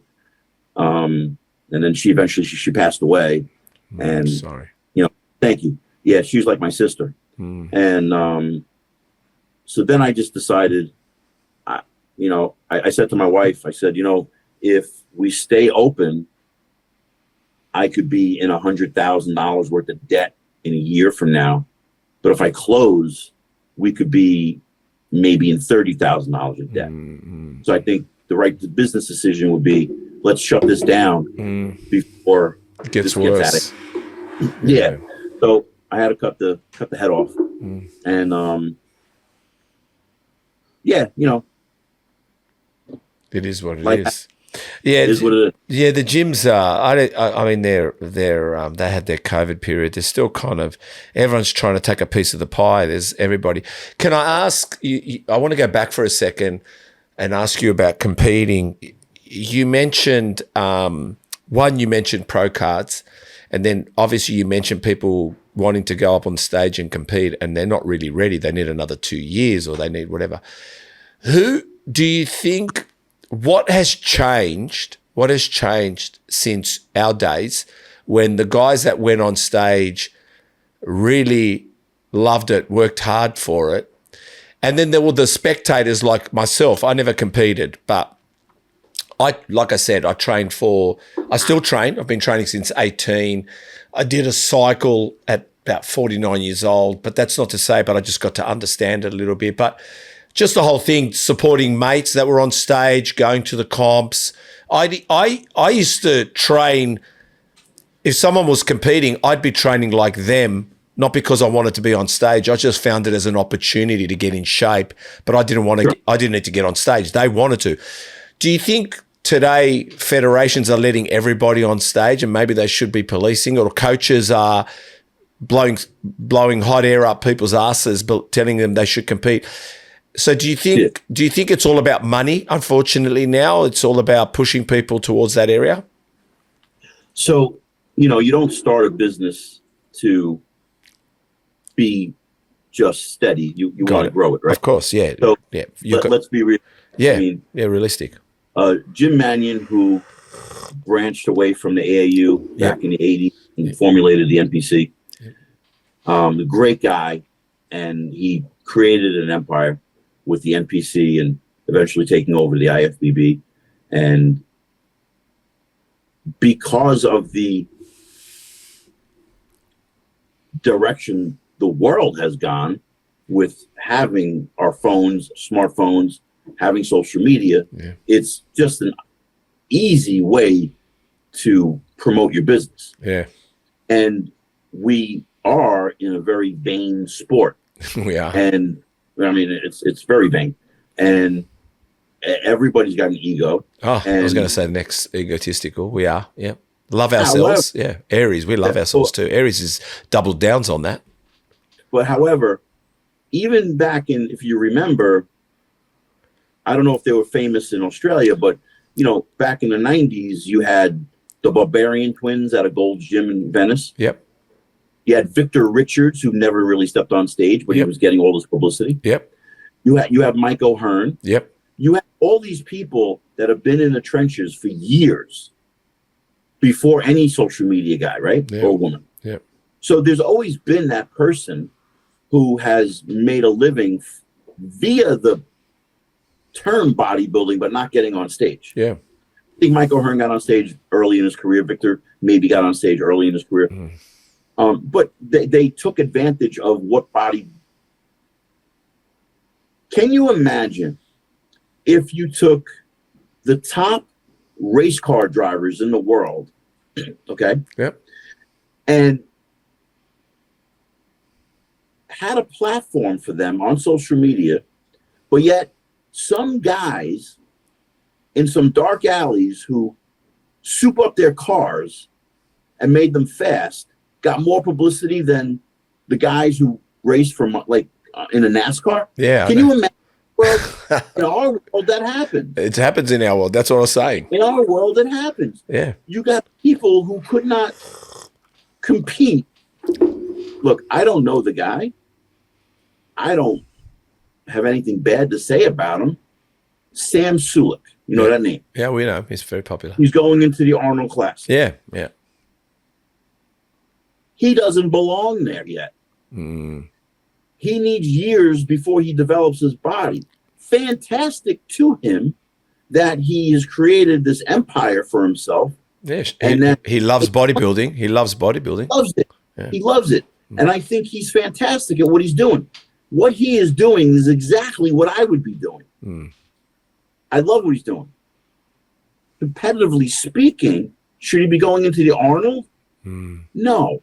Yeah. He should be probably taking 2 or 3 years off, becoming the mega star on social media, build his body, get it. Unless he, makes me eat crow next week and he looks phenomenal and he wins it. I doubt it. Yeah. Because we're gonna have some nasty guys. I don't know the line. I saw the lineup. I can't remember at the top of my head. People are putting the cart first before The horse. anything else. Horse, And, yeah. you know, and listen, I'm not ragging on Sam Sulek. I'm not. No, I'm just saying we It's got all too right. many people like wanting to be in that arena and they don't belong there yet. Yeah. Like for me, right? When I started competing again, I was, I don't know, 51? Yep. 50? Man, I don't remember. I would be an idiot if I thought that I could be competitive in the New York Pro. It can happen. Yeah. It's not going to happen. So I'm grateful that there's a master's division. Do you know the name Rusty Jeffers? Sounds familiar. Go on. So he's popular here in the United States. He's been competing since 79. Yep. He's 61 years old. He's very, very good. We've become friends. We text all the time. We actually talked today. He's getting ready for a contest. He took last year off. And, you know, like. Send me his profile when we finish. I'll look him up too. Oh, you'd love to have him on your show. I'll go to, Great yeah. guy. Yeah. So, you know, we're talking today, and I said to him, "Are you gonna do the 60?" He's like, "Yeah, I'm also gonna try for the over 40. Let's see if I can get a qualification for the Masters Olympia again." And you know, that's realistic. You know, the way we look, we can compete in the over 40. Yeah. That's realistic. Yeah. But I can't compete against a 25-year-old at the New York Pro. Ain't gonna happen. Gotta be realistic. You gotta be realistic. What made you come back at 51? My niece. Your niece. My niece, yeah. You know, look, when I always heard the term, "Oh, I witnessed my father or my sister battle," right? I never understood what that meant. Yeah, I'm trying to understand that. Never understood it. I apologize. I think you may have mentioned that early on, but I wasn't sure if that was when you came back 51. But go ahead, because I heard 51, you came back. Yep. Well, I had 47 and 48 was my shoulder surgeries. Yep. So I was like 50, 49, 50, 50, somewhere around there. Yeah, yeah. And when I watched her battle, I never understood what that meant. I never understood, you know. And one day I was sitting on a couch with her, and her bandana came off her head, and now I saw she had no hair. But I didn't understand that she didn't have hair because all her hair was coming out of the bandana, and at the bottom she had hair. Yeah. And you know, it blew me away. But I knew what she was going through. I saw what she was going through, and I was feeling sorry for myself going through 14 screws in my shoulders through the surgeries and stuff. And I thought, man, you're a fucking asshole. You got no problems compared to this. And then when she passed away, I just was like, you know, in her honor and her memory, because she was like one of my biggest fans. She came to all my shows since I'm a teenager. And to not have her there really was like, you know. How was it? Yeah. It was tough? It was horrible. Yeah. I can cry right now. I miss her. So,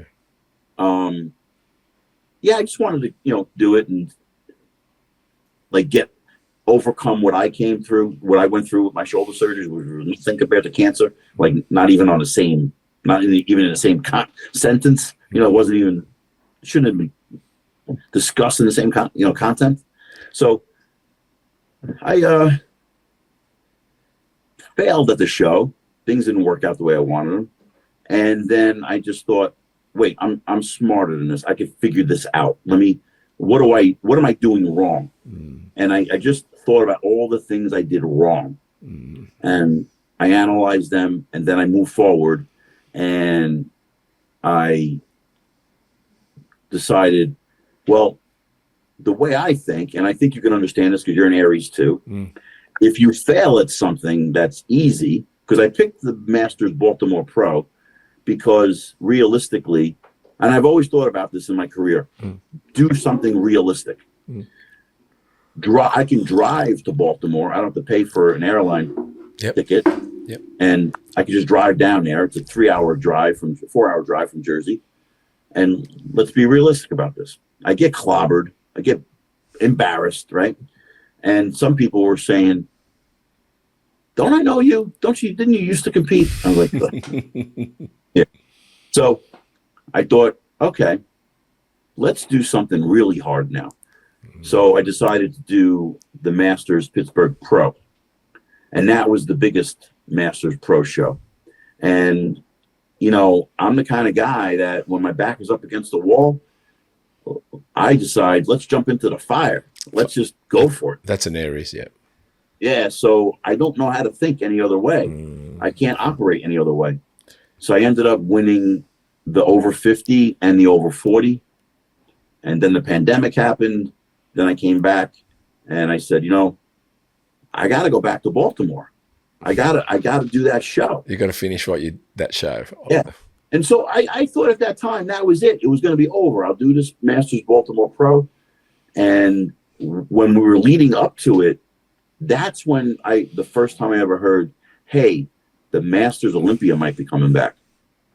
And so when I went to Masters Baltimore Pro, I won the over 50, the over 40, and the over 35. I won all 3 age groups. And I thought, that'll be it. I'm done. I'm going to walk away. I'm happy. And then, I don't know, I went to a bunch more and I won 11 of them. And yeah, I noticed you've won, so you've won 4 NPC national titles, Junior USA, Junior Nationals USA, and the Master Nationals. Yeah. You placed 2nd to 5th in the NPC Nationals over 9 years, which is great. Yep. Currently, you have 11 Master Pro wins. And you're going to try for one more time, 2026 in the Masters Olympia. Well, the Masters Olympia won't be until 2027. Oh, is that right? Oh, because I'm just going what you wrote here. But 2027. I meant that I want to qualify this year. Oh, you'll qualify this year, correct? Yep. Yeah.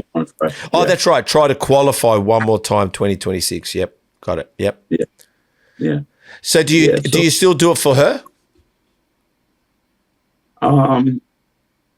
She's on my mind all the time. Yeah, when I train and stuff. But no, I'm doing it for me now. It's not the same. Like you can't have that same kind of motivation. It fizzles out. Yeah. You got to be realistic, right? Yeah. So it's like I accomplished what I wanted to accomplish in her name. Now, at the same time, to get inspiration and to find motivation, and to figure out how to train and put this together. I did a lot of, I watched a lot of videos on Tom Brady. Yep. And Tom Brady was the first person I ever heard of implementing what he had done in his off season to make himself a better athlete as an older athlete. What did he do? And so, like a lot of deep tissue massage, ice bath, saunas, scraping, cupping, all the things that help the body heal and recover. Because that wasn't on my radar. Recovery wasn't on my radar. It wasn't even something I thought of. So I started thinking about that and how am I going to have a better off season? For being an older athlete, we tend to hold on to body fat a little bit more as we get older. We do. What the fuck is that? Yeah. Our waistlines get bigger. I'm not happy about that either. Yeah. So, listen, like I said earlier, I do like to eat and I do like my candy. I'm a sweet tooth guy. But at the same time, I know when to stop it, when to enjoy myself, and when to turn it off.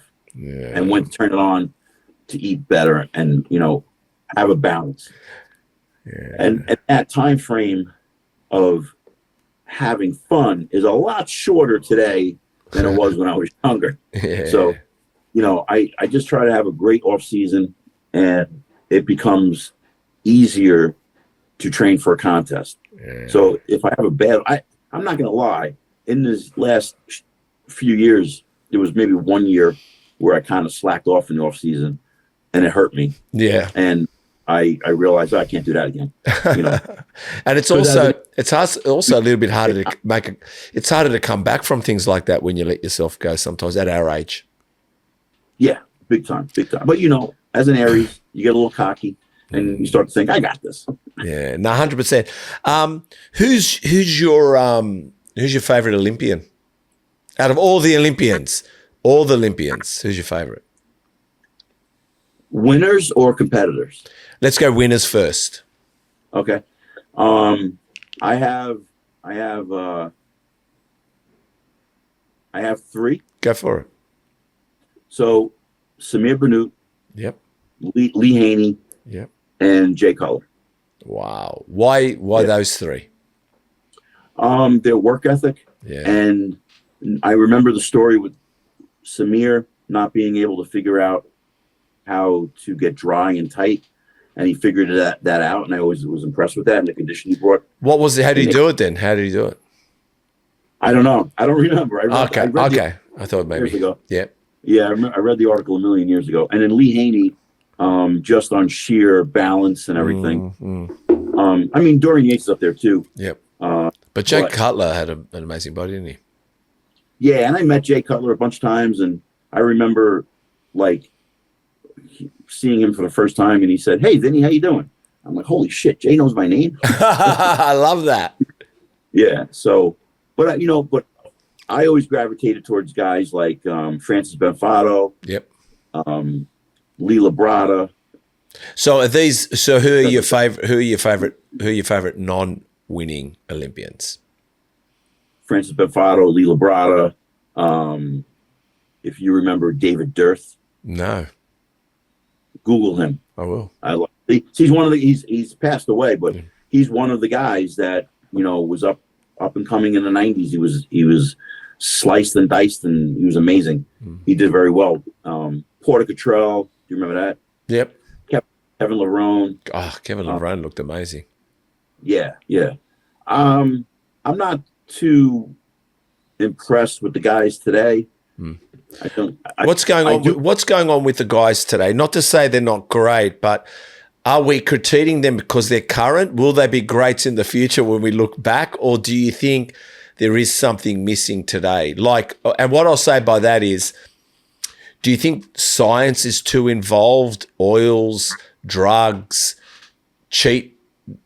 not cheating, but hacks. Like before it was just hardcore training, strong dieting. Like what is it today that is people critiquing these guys not in the way they should be?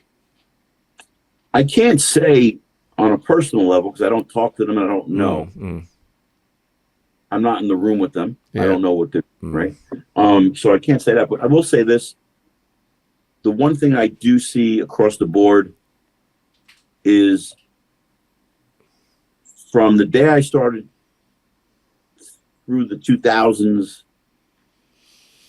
the conversation always was about nutrition and training, then steroids. Yep. Today, it's a rite of passage if you talk about how much gear you're on first. Wow. And talk about that and becoming a scientist on how you train. And I feel like we don't know, I don't hear what these guys are eating as far as what we used to hear back in the day. Like I used to hear like nutrition was a big component and drug talk was a secret. We didn't even, it wasn't even front and center really. Yeah. It was not front and center. It was a secret and you wouldn't. It was a myth. It was a bit like a myth. It was like the mafia. It didn't exist. Yeah. It didn't exist. It was a myth. Right? Yeah. And so now you got these Instagram people, these social media guys walking up to athletes at the Arnold Classic. Are you natty? Like, you should get punched in the face for asking that question. Like, you're a douche. Like, just for asking that question, like, posting that on your social media, I'm going to confront a pro bodybuilder and make him look stupid. Yeah. Like, could you imagine somebody doing that to Lee Haney? Can you imagine somebody doing that to Dorian Yates, Jay Cutler back in the day? Come on, man. Where's the respect? Yeah. Where's the respect? Like, do you guys have CrossFit in? Yep. All right. So, like, when CrossFit first came out, you had that guy or that woman who always wrote down on a notebook what they trained, right? And when CrossFit came, they left the gym and went to CrossFit because it just made sense for them. There's High Rocks now. Apparently there's High Rocks. We're talking about it now. Go on. Okay. Yeah. Same shit, right? Yeah, same shit. So now we have, it's all blended together. Yeah. When you see a guy picking up a weight, smashing it on the ground, when you see CrossFit training, High Rock training, it's all on social media. And everybody in the gym is trying to do something and nobody knows what they really are today. Does that make sense? Yeah, I've seen it. A bodybuilder trained the way a bodybuilder trained. A powerlifter trained the way a powerlifter trained. Yeah, of course. And then there was weightlifting, and then there was other bullshit, and we made fun of the other bullshit, and they made fun of us, and it was all happy place, and it was all good. Now, it's all pushed to the wayside, and people walking into the gym for the first time seeing somebody deadlifting and then just smashing the weight on the ground, and they're doing that in the gym, and they're not realizing you can't do that with metal weights, only bumper plates. Yeah. They don't understand the concept or what they're looking at. So a lot of the things we see in the gym, people don't know what they really are in the gym. They don't know if they're, I'm not talking about stepping on stage. I'm just talking about, do you train like a bodybuilder, or do you train like a fucking lunatic and try to scream your head off and just get all the attention you want, because that's what people are doing on social media. Like, what are you? Are you a power lifter? One day you're trying to squat 500 pounds. The next day you're trying to curl 20-pound dumbbells and show off your arms. Like, what are you doing? Like, what? Fuck. One day you're doing pull-ups and trying to push yourself over the bar and, brag that you could do a pull-up. Who cares? Yeah. They've become, like, I think Dorian Yates said it. I think he said something about the gyms aren't anymore, they're not bodybuilding places, they're exercise or fitness places, or, you know what I mean? But everyone classes it as a bodybuilder, but that's not bodybuilding, he said. Bodybuilding's a different thing in itself. Well, I agree 100%. But you got to remember, even when we first were coming up, there were always fitness centers, right? Oh, yeah, of course. There was always fitness centers. But the main thing is, now you have, because of social media, you have people who don't know what they're doing, doing stupid shit in the gym. Like, I walk up to people all the time and I go, how come you're kneeling down doing a high row? Well, yeah. So I go, do you think your lat knows you're on your knee? Stand the fuck up. Will you go back on the seated row and do a row? Like, doing it for you. I like breaking balls, but then they don't get it. But do you think as well, and I'll ask you this as well, do you think that back in the day everything was free weights, and free weights allowed a little bit more definition? Maybe I'm wrong, maybe I'm right, I don't know. But today everything is Smith machines, everything is, press machines. No one's endorsing the free weights, where I think the free weights is where the secret sauce is in relation to 100%. Because you got to remember, that's all we had. That's right. And we had barbells, dumbbells. That's all we had. And very little machines, right? Yeah. So when you get somebody who is not a true bodybuilder that wants to get on stage and go through the trenches, and they see this platform with the phone, and I could be a star right here, and I could sell ice to an Eskimo, and I could bullshit you, and you're not building the same physique. So when you get a guy who wants to be a bodybuilder, seeing an influencer talk about you can still build a good body using a Smith machine or whatever. Listen, I always loved the Smith machine. I thought it was a great tool. A tool. Yeah. But they're not realizing what these tools are, and that they should be gravitating towards barbells and dumbbells. 100%. I think it has anything to do with old school. I think, like, you're definitely seeing it at firsthand. Like, if you took a picture of Kevin Levrone in his prime, in his best, and stuck him next to Derek Lunsford in his best ever, put them together, it's like, was Derek from 20 years before Kevin? Right? It's a different world, a different physique. And I think, like, there's too much sauce in the pot. Too much going on. Yeah. Too much. I think we're going to go over the body shortly as well. We'll finish up. But I think for me, I've decided the last year everything is dumbbells, barbell, and cables. I've just gravitated towards that around the gym. And what I'm getting at is that there's an element of grabbing dumbbells off the floor or off the bench and then yanking them up with your quads up to your chest area to do, say, incline dumbbell press, chest dumbbell press. Because you can go to a Smith machine and set up the seat nicely, and you put the weights on nicely, and you just get under there and grab it and go, here we go, and you start moving. But the whole mechanism of getting yourself prepared is, I think, in itself building muscle at the same time. I'm not saying ultimately the muscle, but there's a movement to stabilizing, to getting those last 2 reps in that you're about to drop them and you're trembling up and you're coming back down and then you drop them on the ground. Whatever the case may be, I feel that to me is the edge between creating the ultimate physique or just creating a physique. To a large degree, I agree with you. Yeah. Yeah. I think that people don't want to be uncomfortable today. They don't. Because there's so many variables that they can gravitate towards and think they're getting the same thing out of it. That's what I'm saying, yeah. And so, yes, I agree with you. And then there's an argument where someone can say, well, Vin, you've got 2 torn rotator cuffs and you've had surgery. Maybe that's because of all the years of yanking the weight up. Who knows? Who knows, yeah. But yeah, true. I do know that my physique, I look at pictures of what I look like in the nationals. Even today, like I get grainy still. Yeah. I get hard nails and I'm 57, 58 years old competing, and I get in great shape, condition that I don't see the younger guys getting in. What's the secret with your graininess? Is there a little secret sauce that you can tell us? Honestly, I just think it really boils down to a longer diet, suffering a little bit, because I hear today, oh, you don't have to suffer to get in shape. Yeah. I don't think you have to suffer to get in shape. I think you should suffer to get in shape. I love that.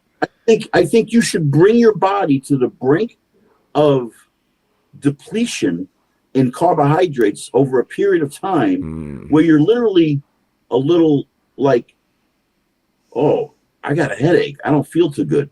But then once you start adding carbs back in, it really sculpts you and thins the skin out, and it creates a different look. I remember talking to this one guy 2 years ago. He looked amazing, amazing. Yeah. His coach put him through the ringer. And I mean, he really tortured this kid, got him in great condition. And 3 days before the contest, he loaded him up on junk food. Yeah. And after the show, I said, why'd you do that? Well, I followed my coach's, plan. I said, listen, I respect that. But what happened to common sense? Yeah. Like when you had a cheat meal on a Sunday night, or if he gave you a refeed meal and you looked amazing the next day,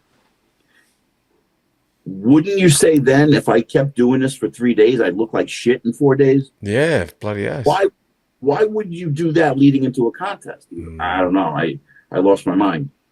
I'm like, your coach experimented on you. And that's what we see a lot. A lot of coaches experiment with drugs and with food, and like, let's fuck this dude up with so much lab rats. Let's use this kid as a lab rat. 100%. I've heard stories where guys would say, yeah, I'm taking 150 milligrams of Tren at 8 weeks out, and then the last 10 days my coach wants me to take 200 milligrams of Tren leading into the contest because it's going to create a nitrogen balance that's perfect, and the moon is set over here and the sky's over here and the sun is going to set in, and the horizon's going to open up, and I'm going to look like a god. And you hear all these like bullshit stuff, right? And you're like, I ain't going to do nothing for you, dude. It's not going to change a thing. We have a really, before we close this up, I can tell you what happened to me. I was at Fitness World in a gym South Jersey. Yeah. And it was 1 week before the Masters Pittsburgh Pro back in 2019. And Gary Camille, a longtime competitor, he's about to turn 70 years old now, but he was a guy that I learned how to pose from back in the day. And it was a guy that taught me how to have stage presence and, you know, the things that we don't see today, right? Yeah. And I told Gary my plan for peak week, right? And I said, I'm going to do A, B, and C. And then Wednesday, I'm going to do, you know, X, Y, Z. And he's like looking at me and he pulls me aside and he says, you're a smart guy. Why would you mess with something that's not broken? I go, what do you mean? He goes, Vinny, it's not broken. Don't fix it. Whatever you did this week, repeat it the coming week and walk on stage as is. Yeah. Don't deplete your carbs. Don't deplete your water. Don't cut out your sodium. Look at you. You're in shape.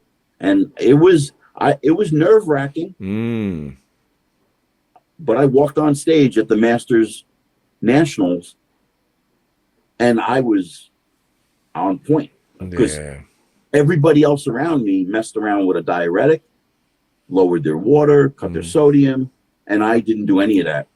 And I've done that for every contest except one because I was we had the Hurricane Pro here and it was in Florida and I actually was in a hurricane. The hurricane hit us and I had no choice but to change my diet because I only had 2 foods to eat because the refrigerator, I was a mess.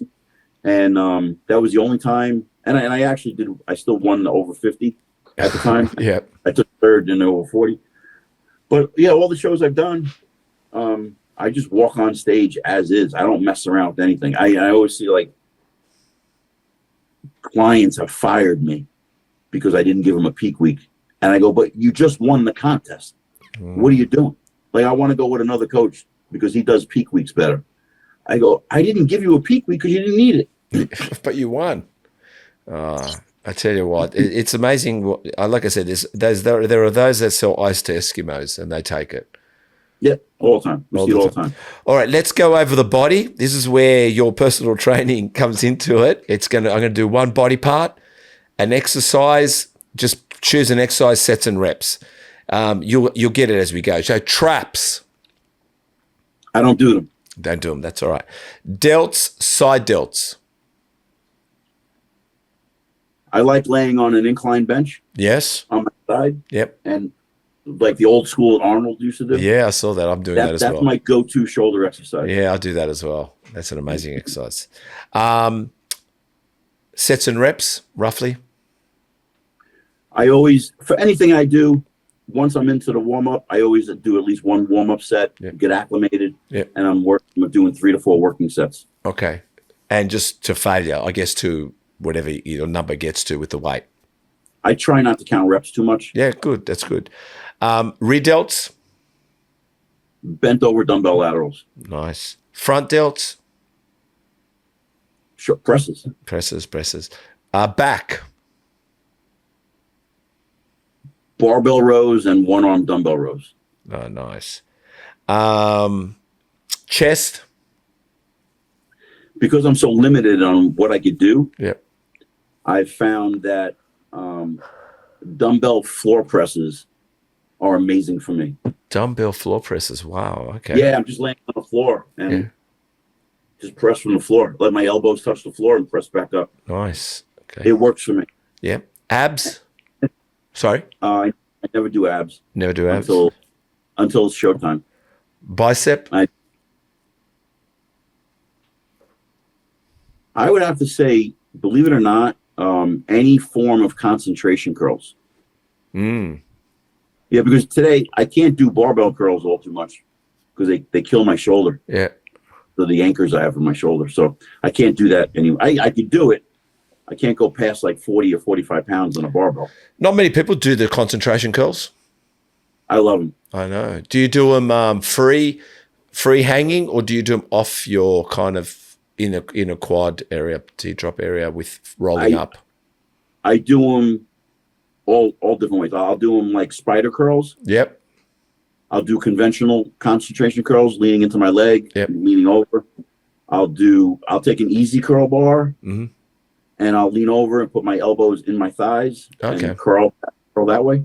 Mm-hmm. Anything in a concentration form, yeah, it works for me. Okay. Tricep. V-bar pushdowns V-bar push. and dumbbell skull crushers. Skull crushers. You know, do you remember the kickbacks? The bend over kickbacks? So I'll do them with a cable. Yeah, I did them free weight and I got bagged for it. I know people do it with a cable as well, but I thought the old school way was not bad. But I heard cable's pretty good too.